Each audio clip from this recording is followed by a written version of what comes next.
Jon Jones didn't just beat Daniel Cormier twice. He says he'd finish him worse if they fought at heavyweight in their primes. Is he right? Or is this just classic Bones trash talk? Let's break it down. Jon Jones believes that if he and Daniel Cormier had fought in their physical primes at heavyweight, the outcome would have been even more lopsided than their previous encounters at light heavyweight. In an interview with Jeffrey Wu, Jones argued that his transition to the heavyweight division has only amplified his strengths, particularly his power and kicking ability, while Cormier, in his opinion, did not carry his attributes up as effectively.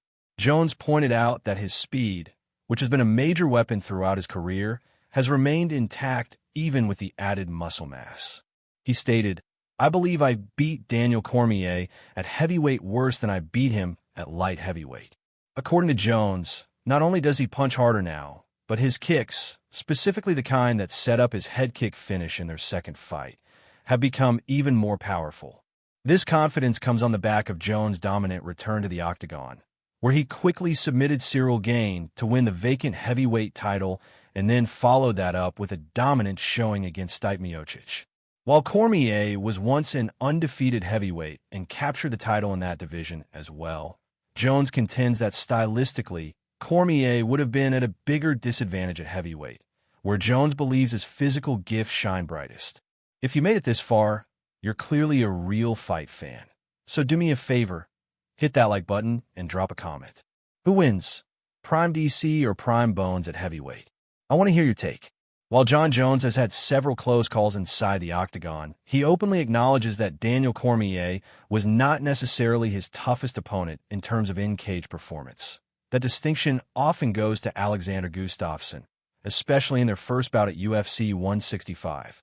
However, Cormier stands out in another, arguably more meaningful way, as Jones' greatest rival and most significant motivator throughout his career.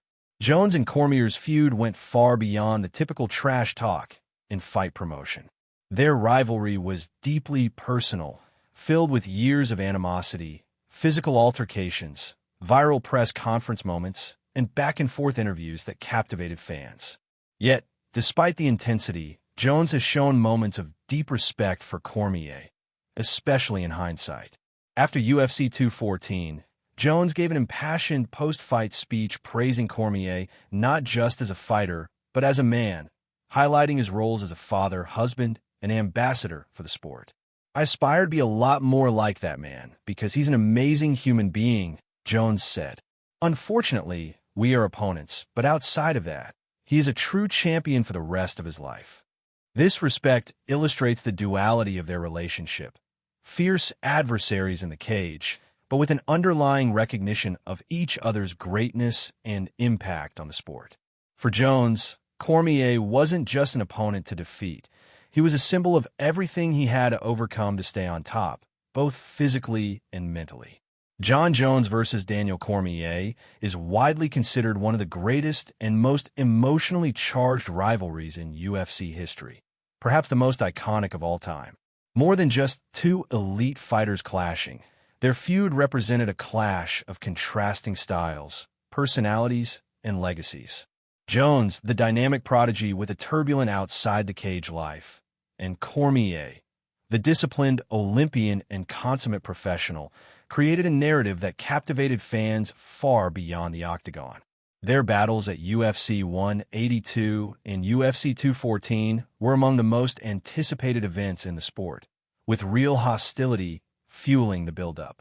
Jones handed Cormier his first professional loss in their first meeting and delivered what many considered a decisive finish in the rematch, though it was overturned to a no contest due to Jones testing positive for banned substances.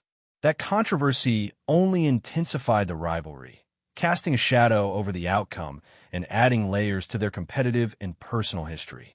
What further cements the rivalry's legacy is how dominant both men were against everyone else. Jones remained undefeated in competition, excluding the DQ loss, and Cormier lost only to Jones and Stipe Miocic, another heavyweight legend. The fact that these two titans only ever truly fell to one another in their primes gave their matchups a historic weight. Two of the greatest of all time, pushing each other to the limit. Even now, years after their last clash and Cormier's retirement, the MMA world continues to revisit their story.